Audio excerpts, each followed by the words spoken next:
కేటీఆర్ గారిని ఎందుకంటే మా ఎల్ఏ మినిస్టర్ లేరు కాబట్టి కేటీఆర్ గారు రిక్వెస్ట్ చేస్తున్నా, మా గౌరవ వ్యవసాయ శాఖ మంత్రులు రైతు భరోసాపై ఈరోజు ప్రవేశపెట్టిన దాని మీద మీ అభిప్రాయాలు చర్చిద్దామని మా ముఖ్యమంత్రి గారు ఉండి దీని మీద మీ అభిప్రాయాలు తీసుకోవాలని పెట్టారు.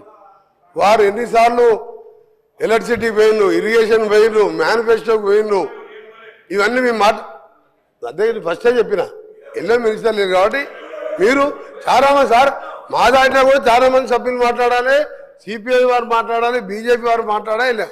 వాడు ఒక్కరే 1.5 మాట్లాడు సార్, 1.5 అవర్ మాట్లాడాడు. ఒకటే విషయం చెప్తా సార్, కేటీఆర్ గారు మీరు ఒకటే విషయం, నీ ధైర్యం, నీ గుండె ధైర్యం చేసుకొని నీ మేనిఫెస్టోలో మొదటి మేనిఫెస్టో కాంగ్రెస్ పార్టీకి మేనిఫెస్టో అంటే భగవద్గీత, బైబిల్, ఖురాన్ లాంటిది చెప్పింది చేస్తాం. నీ మేనిఫెస్టో ఏం చెప్పినావు? దళిత ముఖ్యమంత్రి, దళితుల 3 ఎకరాలు, 3 కాదు 2 ఉంటే ఒకటి యాడ్ చేస్తా, బోరేస్తా, మోటార్ వేస్తా, పండు రైతుని చేస్తా, కేజీ టు పీజీ. నీ బిడ్డ వస్తే అల్లుడు వచ్చాడు అనుకుంటావు, గొర్రెలు మేకరాలు కట్టేస్తావు. 1 కాదు 2 కాదు, లక్షల అబద్ధాలబ్బా.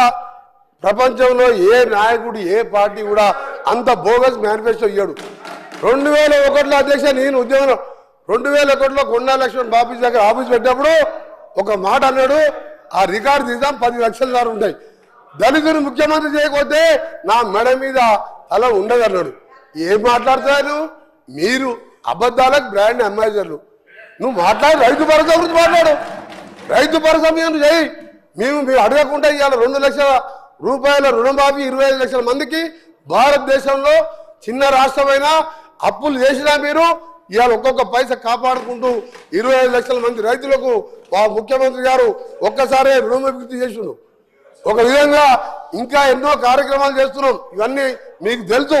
కానీ మీరు చెప్పేది మీరు ఏం చేయలే కాబట్టి ఆయన కూలేశ్వరం కట్టిండంట, దాని కాళేశ్వరం కాదు కూలేశ్వరం. అధ్యక్ష ఒకటే అడుగుతున్నా, ఆ కూలేశ్వరం నీళ్లు వాడకుండా 1,52,00,000 మెట్రిక్ టన్నుల ధాన్యం పట్టించిన చరిత్ర తెలంగాణ రైతులది. అందుకనే తక్కువ మాట్లాడు, అయిపోయింది. 10 ఏళ్ళు నమ్మిన 2 సార్లు. ఇక నువ్వు ఎక్కువ మాట్లాడకు, చర్చ సలహా ఇంటే సలహా ఇయ్యి. వేరే మెంబర్స్ ఉన్నారు, సమయం వేస్ట్ చేయకండి. ఇలా ఇంపార్టెంట్ మేము మా ముఖ్యమంత్రి గారు చెప్తారు, మేము చెప్పిందల్లా చేస్తాం. అవసరం ఉంటే ప్రాణం తీసుకుంటాం తప్ప అబద్ధాలు ఆడం. మీలాగా మోసం చేయం. ఏదో 40 మంది బాగుపడ్డారు 10 ఏళ్ళ. ఇవాళ 50 లక్షల మహిళలు, ఇవాళ ఈరోజు 50 లక్షల మహిళలకు నెలకు ఉచితంగా 200 యూనిట్ల కరెంటు ఇచ్చి నెలకు 1000 రూపాయలు సేవ్ చేస్తున్నాం. 50 లక్షల మంది కుటుంబాలకు, పేదవారికి చీకట్లో మగ్గుతుంటే ఈరోజు 200 యూనిట్లు ఉచిత కరెంట్ ఇచ్చి సేవ్ చేస్తున్నాం. అలాంటి మెచ్చుకోవాలి మీరు. ఒక్క మంచి పని చేయలే. Don't waste the time. అధ్యక్ష మీరు కూడా లిమిటెడ్ టైం పెట్టండి. చాలా మంది మెంబర్ ఉన్నారు. నేను ఐఎమ్ రిక్వెస్టింగ్ ఆనరబుల్ కేటీఆర్ గారు, మేనిఫెస్టో మళ్ళీ మాట్లాడదాం, మళ్ళా సెషన్ ఉంది. మీ నాయకుని రమ్మను. అబద్ధాల మేనిఫెస్టో ఒక నిమిషం అబద్ధాల మేనిఫెస్టో రచయిత, అబద్ధాలకు బ్రాండ్ అంబాసిడర్, ప్రపంచ ఖ్యాతిగాంచిన కేసీఆర్ గారు నమ్మరు. మాట్లాడదాం మేనిఫెస్టో మీద. పాయల్ శంకర్ గారు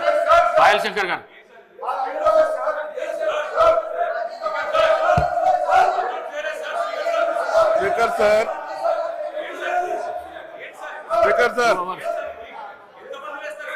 ఎంతమంది లేచినా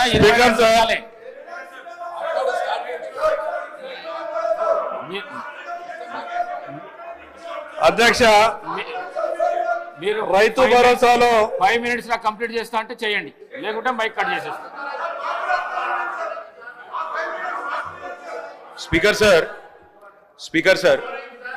స్పీకర్ సార్ నిజంగా వీళ్ళకి ఇంట్రెస్ట్ ఉంటే 10 రోజులు హౌస్ పొడిగించండి, అన్ని అంశాల మీద చర్చ పెట్టండి. నిజంగా ప్రభుత్వానికి ఇంట్రెస్ట్ ఉంటే చర్చ పెట్టండి, మాకు అభ్యంతరం లేదు సార్. నేను ఓన్లీ నా సబ్జెక్ట్ మాట్లాడి కంక్లూడ్ చేస్తా సార్. 10 నిమిషాలు టైం ఇవ్వండి, నేను నా సబ్జెక్ట్ మాట్లాడి. ఇంతమంది డిస్టర్బ్ చేస్తే ఎట్లా సార్? సభ్యులు లేస్తారు, మంత్రులు లేస్తారు. అధ్యక్ష మేము అందుకే అంటున్నాం సార్, మాకు అన్ని విషయాల్లో స్పష్టత ఉంది, నిజాయితీ ఉంది కాబట్టి నిజాయితీగా చెప్తున్నాం. చాలా పని చేసినాం, కంక్లూడ్ చేస్తున్నా సార్. ఇదేం పద్ధతి? నా విజ్ఞప్తి సార్, నా విజ్ఞప్తి సార్, మీరే చెప్పినారు బోనస్ ప్రస్తావన నేను చేయలేదు, మీరే చేసినారు, మీ సభ్యులే చేసినారు. 2183 రూపాయల బోనస్ అని చెప్పి మేనిఫెస్టోలో పెట్టింది మీరు. 2183 బోనస్ అనేది దొడ్డు వడ్లకు సంబంధించిందని చెప్పి కేంద్ర ప్రభుత్వం యొక్క ఎంఎస్పీ లెక్క ఉన్నది. బోనస్ ఇస్తామని చెప్పింది దొడ్డు వడ్లకు, ఇవాళ మాట్లాడుతున్నది మాట తప్పి చెప్తున్నది సన్న వడ్లకని. ఇచ్చిన బోనస్ 700 కోట్లు. మళ్ళీ అదే చెప్తున్నా సార్, నేను వాళ్ళు అడ్డమైన మాటలు మాట్లాడచ్చు, మేము మాట్లాడద్దా సార్? వాళ్ళు ఏది పడితే అది మాట్లాడచ్చు, మంత్రులు కూడా నోటికి వచ్చినట్టు మాట్లాడచ్చు, మేము వివరణ కూడా ఇవ్వద్దా? ఇదేం పద్ధతి అధ్యక్ష? బోనస్ బోగస్ అయ్యింది, బోనస్ బోగస్ అయ్యింది. 700 కోట్ల బోనస్ ఇచ్చి 7600 కోట్ల రైతు బంధు ఎగ్గొట్టిన మాట ఖచ్చితంగా వాస్తవం. ఇది రాష్ట్రంలోని రైతులకు తెలుసు. అందుకే అంటున్న అధ్యక్ష, రుణమాఫీ ఉత్తదయింది, బోనస్ బోగస్ అయింది. రైతు బంధు కాదు అధ్యక్ష, దాని పేరు మార్చి రైతు భరోసా అని పెట్టి ఏదో మారుస్తున్నారు అధ్యక్ష. మీరు రైతులను ఏ మారుస్తున్నారు తప్ప ఏది కూడా చేస్తలేరు. అధికారంలోకి వస్తే తొలి కేబినెట్ లోనే రైతు భరోసాకు చట్టబద్ధత, 6 గ్యారెంటీలకు చట్టబద్ధత అన్నారు. తొలి కేబినెట్ జరగలేదా ఇంకా? లేకపోతే తొలి సంవత్సరం దడిచినా కూడా ఒక యాదికి వస్తలేదా?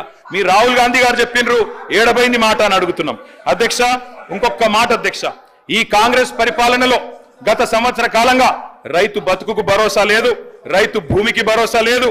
పొలంలో ఉండాల్సిన రైతులు ఇవాళ జైళ్లలో ఉండే పరిస్థితి అధ్యక్ష. ఆనాడు ఎప్పుడు ముఖ్యమంత్రి గారు గద్దరన్న యాద్ చేస్తా ఉంటారు.